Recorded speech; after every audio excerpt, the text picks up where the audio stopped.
welcome you to learn English. இங்கிலீஷில் பேசுகிறப்ப எழுதுகிறப்ப if had use பண்ணுவோம். அதாவது இஃப் கிளாஸஸ் யூஸ் பண்ணுவோம், வுட் ஹேவ் அடிக்கடி யூஸ் பண்ணுவோம். இந்த சேனலில் இதுக்கு முன்னாடி நிறைய வீடியோஸில் நான் இதை பற்றி எக்ஸ்பிளைன் பண்ணியிருக்கிறேன். இது ஒரு முக்கியமான கிராமர் அப்படிங்கிறதுனால அடிக்கடி யூஸ் பண்ணுவோம். அப்படிங்கிறதுனால அகைன் நிறைய எக்ஸாம்பிள்ஸோடு பார்க்கலாம். நீங்கள் சீக்கிரமே போயிருந்தீங்கன்னா நமக்கு டிக்கெட் கிடச்சிருக்கும்.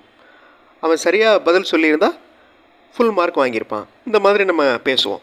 இது எல்லாமே அந்த இஃப் ஹேட் அதே மாதிரி வுட் ஹேவ் யூஸ் பண்ணி தான் சென்டென்சஸ் ஃப்ரேம் பண்ண முடியும். ஸோ இந்த மாதிரி எக்ஸாம்பிள்ஸில் பார்க்குறப்ப உங்களுக்கு ஈஸியாக புரியும். உங்களாலையும் இதே மாதிரி சென்டென்சஸ் ஃப்ரேம் பண்ண முடியும். Hi, welcome to the channel சென்டாக்ஸ். உங்களுடைய ஸ்போக்கன் இங்கிலீஷ் ஸ்கில் டெவலப் பண்ணுறதுக்கு வீடியோஸ் அப்லோட் பண்ணிட்டு வரேன். ப்ராக்டிஸ் பண்ணிட்டே இருங்க, கண்டிப்பாக டெவலப்மெண்ட் இருக்கும். ஸோ வுட் ஹேவ் அப்படின்னா என்ன அர்த்தம்? இருந்திருக்கலாம் அப்படின்னு அர்த்தம். ஒரு செயல் அல்லது ஒரு வேலை அப்படி இருந்திருக்கணும், பட் அப்படி இல்லை அப்படின்னா என்ன சொல்லுவோம்? இருந்திருக்கலாம், இந்த மாதிரி இருந்திருக்கலாம் அப்படின்னு சொல்லுவோம்ல, அதுக்கு தான் வுட் ஹேவ் யூஸ் பண்ணுவோம். பாஸ்ட் பார்ட்டிசிபிள் இதை பற்றி நான் நிறைய வீடியோஸில் எக்ஸ்பிளைன் பண்ணியிருக்கிறேன். இது ரொம்ப இம்பார்ட்டண்ட். அதாவது ஒரு வேர்பு, ஒரு வேலையை குறிக்கும் வார்த்தையோட பாஸ்ட் டென்ஸ் கண்டிப்பாக தெரிஞ்சிருக்கணும், பாஸ்ட் பார்ட்டிசிபிள் கண்டிப்பாக தெரிஞ்சிருக்கணும். இந்த பாஸ்ட் டென்ஸ் பாஸ்ட் பார்ட்டிசிபிளில் தான் நம்ம அடிக்கடி யூஸ் பண்ணுவோம். இப்போ பிரிங் அப்படின்னா என்ன அர்த்தம்? கொண்டு வர்றது. ப்ராட் அப்படின்னா கொண்டு வந்தேன், பாஸ்ட் டென்ஸ் கடந்த காலம். அதனுடைய பாஸ்ட் பார்ட்டிசிபிள் என்ன? ப்ராட். இந்த மாதிரி உங்களுக்கு சொல்ல தெரியணும். இது ஆன்லைனில் இருக்குது, டிக்ஷனரியில் ஃபர்ஸ்ட் பேஜ் இல்லைன்னா லாஸ்ட் பேஜில் இருக்கும். ஏன் பாஸ்ட் பார்ட்டிசிபிள் பற்றி தெரிஞ்சுக்கிறணும்? ஏன்னா வுட் ஹேவ், அந்த ஹேவ்ங்கிற வார்த்தைக்கு அடுத்து பாஸ்ட் பார்ட்டிசிபிள் வேர்பை தான் நம்ம யூஸ் பண்ண போகிறோம். அதனால் ஒவ்வொரு வேர்புக்கும் பாஸ்ட் பார்ட்டிசிபிள் தெரிஞ்சிருக்கணும். இந்த ப்ரொனவுன்ஸ் எல்லாம் உங்களுக்கு தெரிஞ்சிருக்கும் ஆல்ரெடி. ஐ அப்படின்னா நான், ஹீ அப்படின்னா அவர் அவன், ஷீ அப்படின்னா அவள், அதே மாதிரி தே, ஹிம், ஹர், தம், ஹூம், ஹூஸ், இது எல்லாமே உங்களுக்கு ஆல்ரெடி தெரிஞ்ச ப்ரொனவுன்ஸ். இப்போ சென்டென்ஸில் நம்ம யூஸ் பண்ணுவோம் வுட் ஹேவ் அப்படிங்கிற வார்த்தைகளை. ஐ வுட் ஹேவ் கான் அப்படின்னா என்ன அர்த்தம்? நான் போயிருந்திருக்கலாம் அப்படின்னு அர்த்தம். ஆனால் உண்மையிலே போகலை அப்படிங்கிறது தானே அர்த்தம். உண்மையிலே போகலை, ஆனால் நம்ம என்ன சொல்லுவோம்? நான் போயிருந்திருக்கலாம், அந்த இடத்துக்கு செய்திருக்கலாம், போயிருந்திருக்கலாம், வந்திருக்கலாம் அப்படிங்கிறதுக்கு வுட் ஹேவ் யூஸ் பண்ணலாம். I would have gone. அந்த கான் அப்படிங்கிற வார்த்தையை பாருங்கள், அது பாஸ்ட் பார்ட்டிசிபிள். எதனுடைய பாஸ்ட் பார்ட்டிசிபிள்? கோ அப்படிங்கிற வேர்போட பாஸ்ட் பார்ட்டிசிபிள். கோ அப்படிங்கிறது ப்ரெசன்ட் ஃபார்ம், பாஸ்ட் டென்ஸில் வெண்ட், பாஸ்ட் பார்ட்டிசிபிளில் gone. I would have gone, நான் போயிருந்திருக்கலாம். எனக்கு நேரம் இருந்திருந்தால், இது எப்படி சொல்கிறது? If I had time.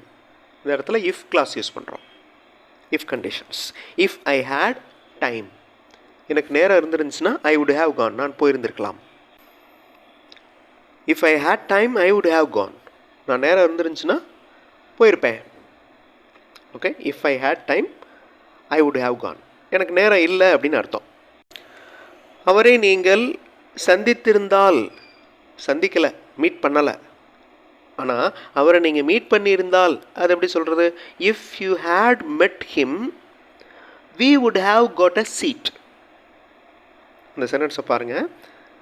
if you had met him, past tense, had அப்படிங்கிறது past tense. if you had met him we would have got a seat.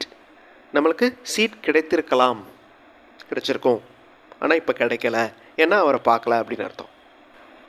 Sentence ஸ்ட்ரக்சரை நல்லா அப்சர்வ் பண்ணுங்கள். எந்த இடத்துல இஃப் வருது, எந்த இடத்துல ஹேட் வருது, அதே மாதிரி வுட் ஹேவ் எந்த இடத்துல வருது அப்படிங்கிறத நோட் பண்ணுங்கள்.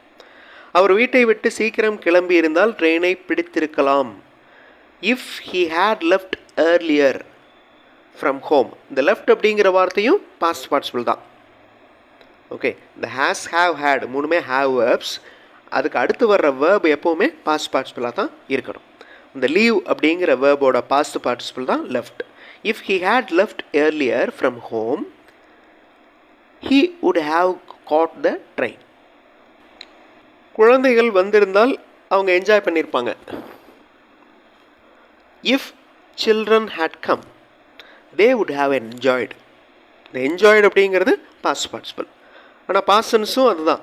என்ஜாய் அப்படிங்கிற வேர்போட பாஸ்ட் டென்ஸும் என்ஜாய்டு தான், பாஸ்ட் பார்ட்டிசிபிளும் என்ஜாய்டு தான். இதெல்லாம் ரெகுலர் வேர்ப்ஸ். ஓகே, இர்ரெகுலர் வேர்ப்ஸில் தான் ஸ்பெல்லிங்கே மாறும். கோ, வெண்ட், கான் மாதிரி ஸ்பெல்லிங் மாறும். இப்போ நீங்கள் வீடியோ பாஸ் பண்ணிக்கோங்க. இந்த தமிழ் வாக்கியத்தை வுட் ஹேவ் யூஸ் பண்ணி சென்டென்ஸ் ஃப்ரேம் பண்ணுங்கள். ட்ரை பண்ணுங்கள். கிராமர் மிஸ்டேக் இருந்தாலும் பரவாயில்ல, சென்டென்ஸில் தப்பு இருந்தாலும் பரவாயில்ல, அதாவது சென்டென்ஸ் ஸ்ட்ரக்சரில் தப்பு இருந்தாலும் பரவாயில்ல, நீங்கள் ட்ரை பண்ணணும். ட்ரை பண்ணால் தான் அடுத்த தடவை அந்த மிஸ்டேக் வராது. நீங்கள் சீக்கிரமே போயிருந்தால் நமக்கு டிக்கெட் கிடைத்திருக்கும். ரொம்ப ஈஸியான சென்டென்ஸ். வீடியோ பாஸ் பண்ணிவிட்டு ஆன்சர் கண்டுபிடிங்க. ஆன்சர் ஃபியூ செகண்ட்ஸில் டிஸ்பிளே ஆகும்.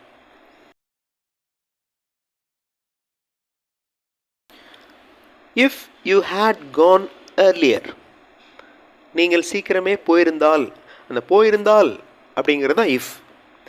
We would have got ticket, நமக்கு டிக்கெட் கிடைத்திருக்கலாம். இப்போ டிக்கெட் கிடைக்கலன்னு அர்த்தம், சீக்கிரம் போகலை அதனால் டிக்கெட் கிடைக்கல அப்படின்னு அர்த்தம். Actual meaning if you had gone earlier we would have got ticket. Video pause பண்ணிவிட்டு இந்த சென்டென்ஸை ஃப்ரேம் பண்ணுறதுக்கு ட்ரை பண்ணுங்கள். would have யூஸ் பண்ணுங்கள், if யூஸ் பண்ணுங்கள். கிராமர் மிஸ்டேக் இருந்தாலும் பரவாயில்ல, நீங்கள் ட்ரை பண்ணணும். ஓகே, சென்டென்ஸை ஃப்ரேம் பண்ணணும். That's very important. That's the practice. அவன் சரியாக பதில் அளித்திருந்தால் முழு மதிப்பெண் வாங்கியிருப்பான். சரியாக பதில் சொல்லலை, அதனால் முழு மதிப்பெண் வாங்கலை அப்படின்னு அர்த்தம். ஸோ இந்த சென்டென்ஸை வீடியோ பாஸ் பண்ணிவிட்டு ஃப்ரேம் பண்ணுங்கள். ஆன்சர் ஃபியூ செகண்ட்ஸில் டிஸ்பிளே ஆகும்.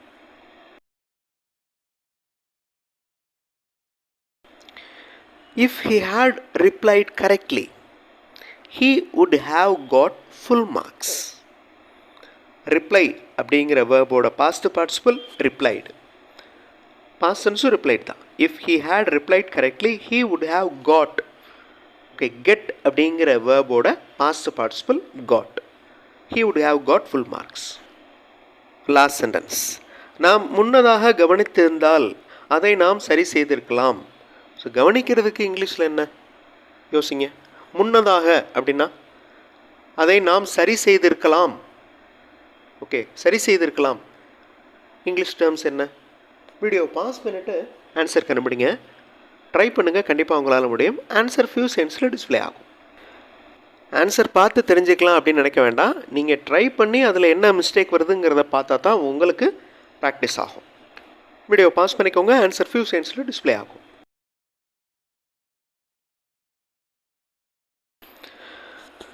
நாம் முன்னதாக கவனித்திருந்தால் அதை நாம் சரி செய்திருக்கலாம். கவனித்தல், நோட்டீஸ் பண்ணுறது, அதனுடைய பாஸ்ட் பார்ட்டிசிபிள் நோட்டிஸ்டு.